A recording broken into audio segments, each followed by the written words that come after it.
Welcome to the review of Alternate Reality. The game was created by Paradise Programming and distributed by Datasoft in 1985. The premise of the story is the Earth is captured by aliens, and you're basically transported onto a ship. Unfortunately, the series was never finished. There were supposed to be multiple games released, but alas, this was the only one released for DOS. The game itself was way ahead of its time, as you'll see as we go through the review. It's quite complex, but unfortunately it does have an unfinished feel since the rest of the games were not completed. The names of the other planned games was The City, The Arena, The Palace, The Wilderness, Revelations, and Destiny. The beginning of the game presents you with this menu, where you can start a new character, resume an existing one, or a temporary character. So you simply type in your name and verify, and then you're presented with this screen, where you see your stats are randomly being generated. And the whole point of this is you're going to be stepping through this gateway into an alternate reality. As you can tell by now, you play a single character, and this is a role-playing game. You begin in this city, and you see a floating gate in front of you. You can move forwards and sideways, and you'll notice it happens in small increments. The game is extremely hard on beginners. The first store you try to go into is closed right off the bat. Luckily, there is a save game feature, which you'll be using many times. But as you can see, the bank's closed. The only place you can go in to find something is a clothing store. There's a wide variety of different types of clothes you can obtain. You may think this is some type of armor, but it actually isn't. I'll explain in just a few minutes what the purpose of this clothing is. You can haggle in the game in order to get a reduced price, but you can also offend them if you try to offer too low an amount. You can also buy a silver compass at clothing stores. This allows you to see what direction you're going when you're navigating outside. On the left side of the screen you can see it. There is a bank in the game where you can open accounts and deposit money. And there's three different types: low risk, medium risk, and high risk. Basically what that means is you get a certain amount of interest per day, but there is a chance that the account can fail and then you lose all the money that's in the account. Considering you can only have one saved game at a time, that could really suck, because you could be out for a whole day going around doing things and then come back as you've been saving the game and realize you lose all your money. So that's pretty hard on the player. They can also appraise jewelry if you're lucky enough to find some. And they charge 120 coppers for appraisal, unless you're selling it. So in this case we got 1 gold piece out of it. In this case we got 54 gold pieces. There's also inns in the game. This is your main healing source, plus it allows time to pass. And there's various rooms in which you can sleep. The more expensive the room, the more hit points you heal over time. And of course you can choose how many hours to sleep. It doesn't cost you any more to sleep longer, but it does make time pass. There are also healers in the game, if you're fortunate enough to find one. They're very difficult to find in the city. But as you can see, as you pay to have a wound healed, it raises your hit points, but then the price goes up. Goes up significantly.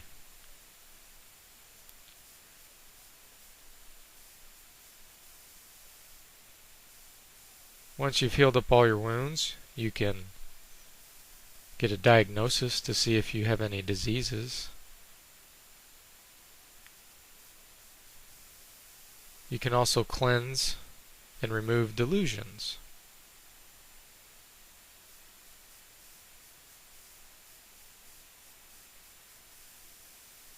So you can be poisoned, you can be drunk, or you can have a disease. There are smithies, or weapon and armor shops in the game, and the shops sell both weapons and armor. Basically, it just gives you a random selection of goods, some extremely expensive and some cheap. Since you start off with 200 copper or less usually, it's going to be a long time before you can buy any decent equipment. Just like in the clothing store, you can make an offer and haggle, but again, you can offend them if you offer too cheaply. You'll notice that now he says, "What do you want, insect?" So obviously I pissed the guy off.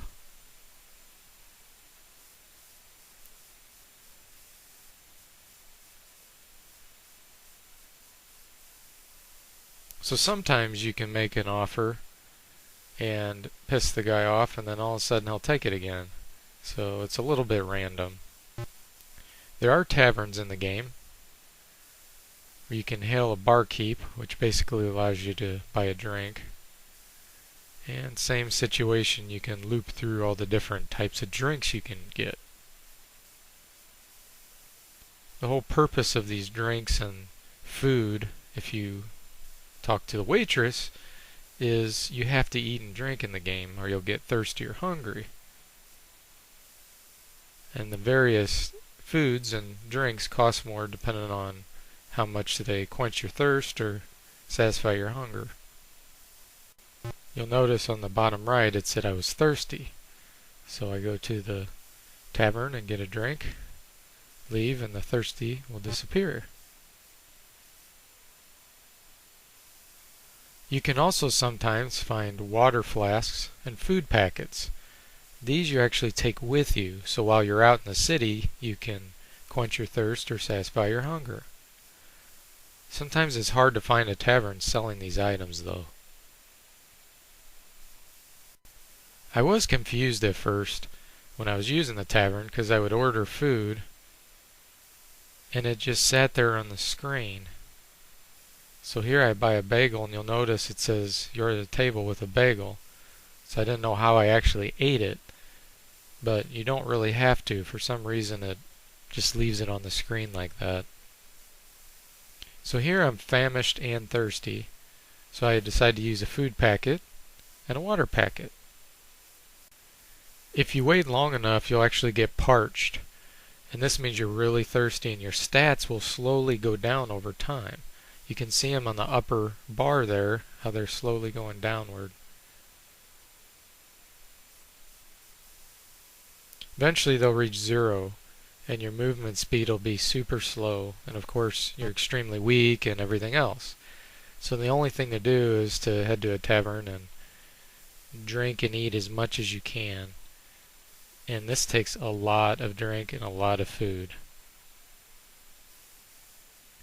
There really is no limit on how much you can eat or drink, which is kind of surprising. But there is a side effect. So here you can see I'm still hungry and very thirsty.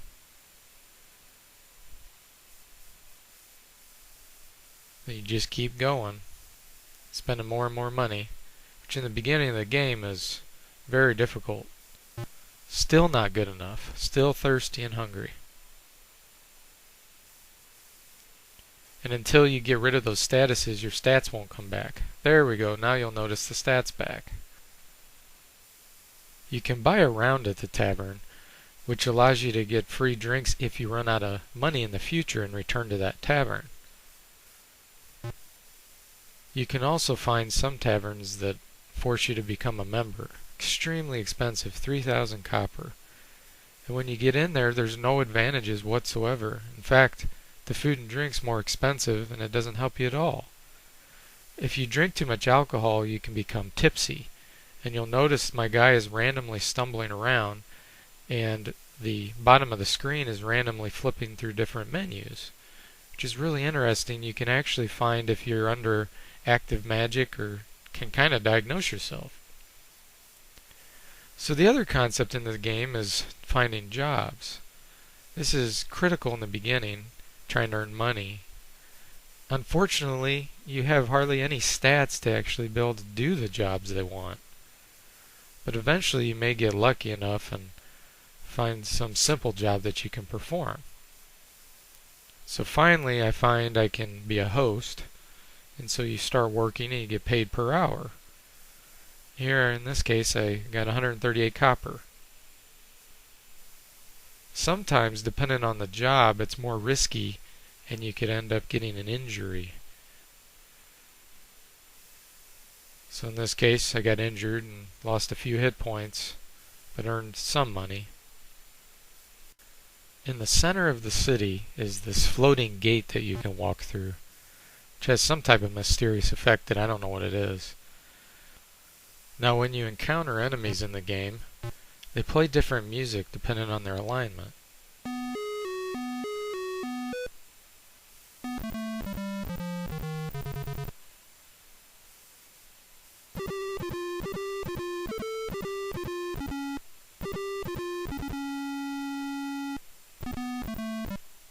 That's a really nice touch.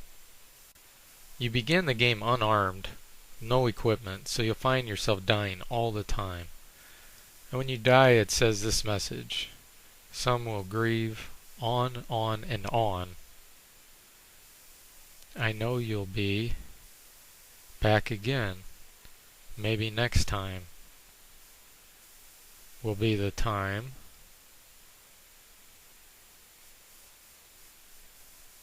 Yeah, that's it. Isn't that weird? So anyway, eventually you'll be able to afford some simple equipment like a stiletto and attack some of these easier enemies, like a rat or a pauper.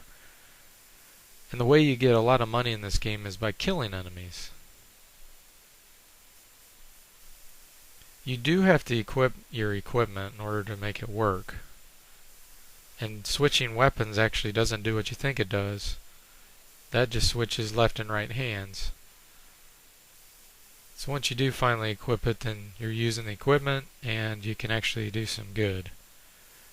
In this case I had equipped a tower shield and I'm attacking with that. So that's where you use the switch weapon. So I can flip it to my other hand and then attack with the longsword instead. So you can see the longsword makes a huge difference in damage. There I'm doing 9 to 11, whereas your fists only do 1 or 2. Armor's very important in this game. It's probably the most important thing you can get.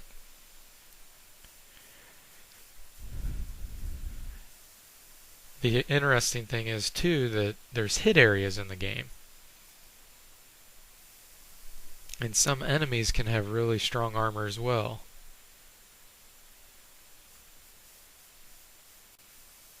Some enemies also have natural defenses, like these acolytes and giants have tough skin. Enemies such as the brown mold actually takes reduced damage. Doesn't just block it, it just reduces it. The black slime has the same effect. And some enemies such as a wizard and ghost you can't even hurt at all with a normal weapon. There are other enemies that have special attacks, like an imp can poison you with its poisonous tail.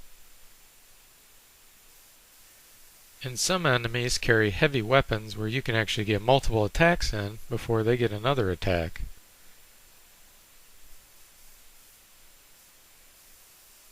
And then there's some really tough enemies such as this nobleman who has a magical sword.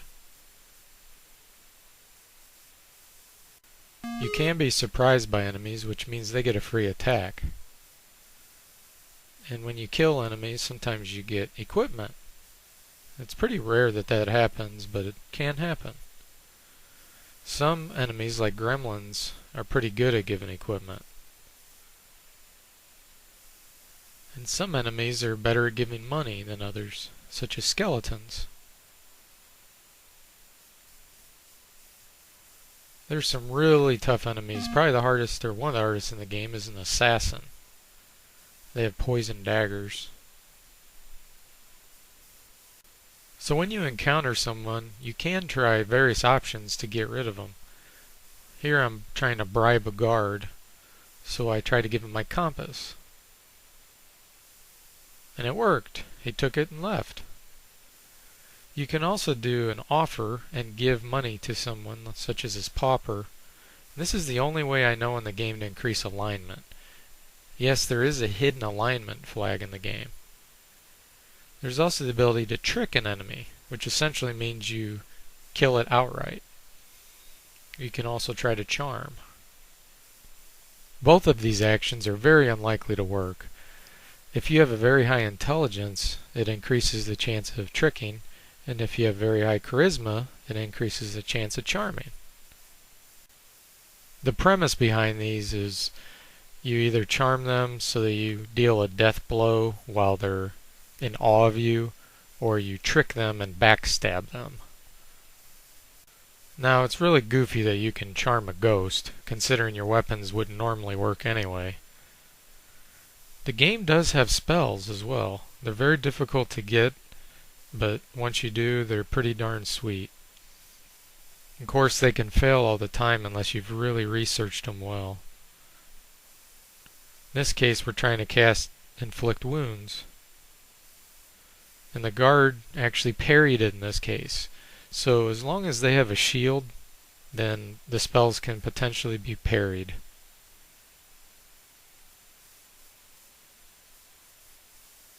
This time it did 12 points of damage, which is quite high. Incidentally, if you do fail at casting a spell, it reduces your hit points. So it kind of backfires on you. And as you cast spells, you will become fatigued. So spells can even work against tough enemies, such as a small dragon. And the other cool thing is it goes right through armor, so heavily armored units can be very easily injured with spells. They can also work against the wizards who are immune to regular weapons. And if you look at the lower left here, it shows I'm weary from casting too much. But again, you and the enemy can parry spells if you have a shield of some kind. Not all spells are attack spells. Here we're casting Fear, which has a chance of making the enemy run away. It can work even if you haven't mastered it at times. Sometimes when you're attacking an enemy and you're about ready to kill it, it'll run away, which is very frustrating, because then you don't get your treasure. Sometimes they run right away. Sometimes you just keep trying to trick them and then they'll suddenly leave. If it's an enemy that you don't want to fight, you can try to flee, but sometimes it won't work.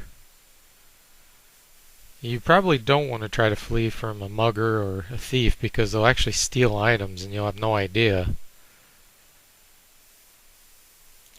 The game has a concept of rain, and you'll run into more enemies when it's raining. In this case, we're fighting an imp. Eventually you'll level up once you get enough experience, which increases random attributes plus your max hit points. You get experience in two ways: for every point of damage you inflict on the enemy, and for actually taking them out or killing them. Alternate reality is one of those games where equipment is actually more important than the level of your character. If you have terrible equipment but high level, you'll do worse than if you have great equipment and low level. So the main goal you should have is to buy the best equipment you can as early as you can. In this case, we bought a longsword and plated armor. Plated armor is extremely expensive, but it actually comes in a set. So you get greaves, gauntlets, breastplate. So now I can talk about one of the more detailed features in this game, and that's weather. You'll notice on the bottom it changed to cool weather and now cold. This is where the clothing comes in. So as you equip the clothing, it can remove these cold or cool statuses. And the more clothing you put on, the warmer you will get. And depending on if you're hot or cold, it will affect how you perform actions and how you perform things in combat. In this case, we're hot because we put on too much. You can also become bloated if you eat or drink too much, which again affects your attributes. If you're carrying too much, you can become burdened, and that decreases your movement speed. And you can even become immobilized, even though you're not technically, because you can still move around.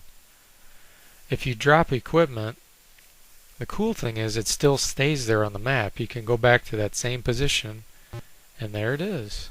You can even go inside shops and other buildings and go back and it's still there. Pretty sweet. If you get tipsy or drunk at a tavern, it makes it almost impossible to play the game. You're randomly walking around, and in fact, if you get in combat, you can't even attack most of the time. Here, this ghoul's probably looking at us like we're insane. The background graphics are very boring. It's the same terrain over and over. I did find one other type of background tile, and that's these pillars. You'll notice the purple area at the top says what street you're on, and it changes depending on where you move on the game. And by the way, the city is absolutely huge. Here's a map showing just some of the area.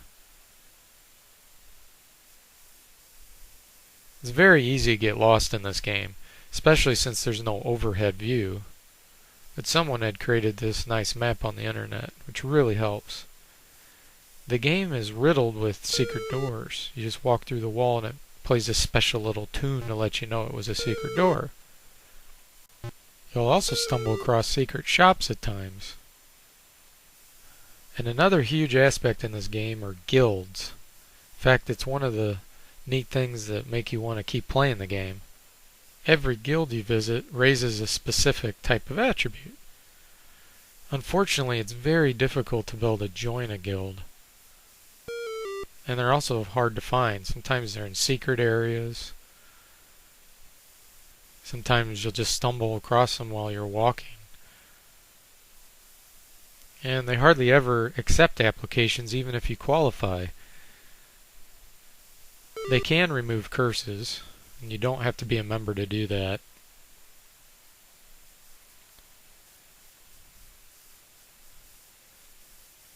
If they don't accept applications, you have to try to come back the next day. So the easiest way to do that is to go stay at an inn and rest for a while.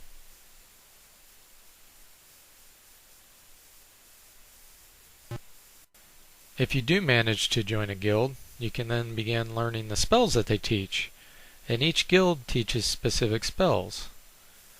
At the Dark Wizards Guild, the first one I was taught was Inflict Serious Wounds. You have to go there 13 consecutive days in order to master it. So as you go back, it says you're in class, and time passes. And then it tells you how many lessons you have remaining. So you keep doing this day in, day out, and eventually you've mastered it. You can actually cast a spell even if you haven't mastered it, but the chance of it backfiring is quite high. Once you do complete a spell, then they'll teach you the next one. In this case, it's Fear. Eventually, they'll run out of spells to teach. It seems like each guild has about 3 different spells they will teach. Another fun aspect of the game is sometimes you'll find potions. They're very rare, but there's a huge variety of them. If you do find them, you can do 5 things. You can examine, taste, sip, quaff, or save. So you usually do it in the order in the menu. So you examine it first, then you taste it. Since you can't identify it, this helps you identify it. We think this potion's safe. So we're going ahead and quaff it, and it's a potion of invisibility. Now you'll notice I was instantly attacked by a ghoul even though I'm invisible. Evidently, evil creatures in the game, like ghouls and ghosts and things, can still attack you and see you when you're invisible. Now this one we started to taste, and it says it's acidic. Okay, well, we take a sip and we're not sure what it is, so let's go ahead and quaff it. Ah, it's a potion of acid. So I took damage. There's a lot of useless potions in this game, such as that potion of acid, and you'll notice this one tastes plain. Not sure what it is. Okay, let's go ahead and drink it. It's a potion of water. Yeah, pretty cheesy. Now this one tastes dry, and we feel that it's safe, so what is it? So now on to some quirkiness. A zombie standing on the wall. The weapons of the graphics don't match the description. Rain disappears while you're walking. You can still trick an enemy even though you've attacked them 100 times first. You can't sell equipment. All you can do is drop it on the ground. And there's bugs that actually crash the game. This is obviously the worst. This one I found a magical flame sword. So I take it. And what the expert carefully examines it. Sorry, we are closed. Yeah, that was a bad crash. And the game just completely locks up. You can't even quit. You have to kill it and restart. There's also a lot of unfinished areas, such as this quarantined. It just says, please leave.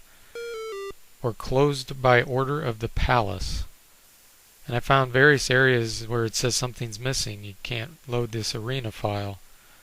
Or you can't go to the wilderness. Obviously that was planned for the next games, which were never released. The worst thing about this game is there's no ending. That's right, there's no way to beat the game. So basically all you do is go around attacking enemies and going to guilds, upgrading your character, which can be very fun, but if there's really no purpose to the game, it kind of makes you not want to play it.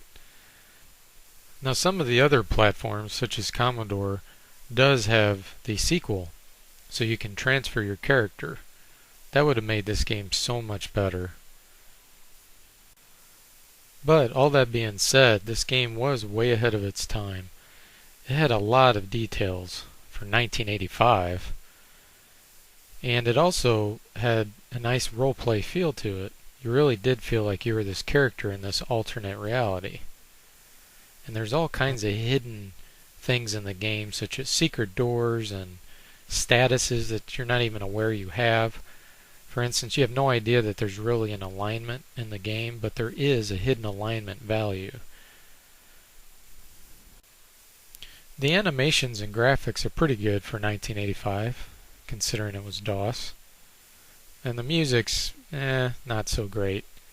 But overall, it's a pretty good game. I hope you enjoyed this review, and I'll see you next time.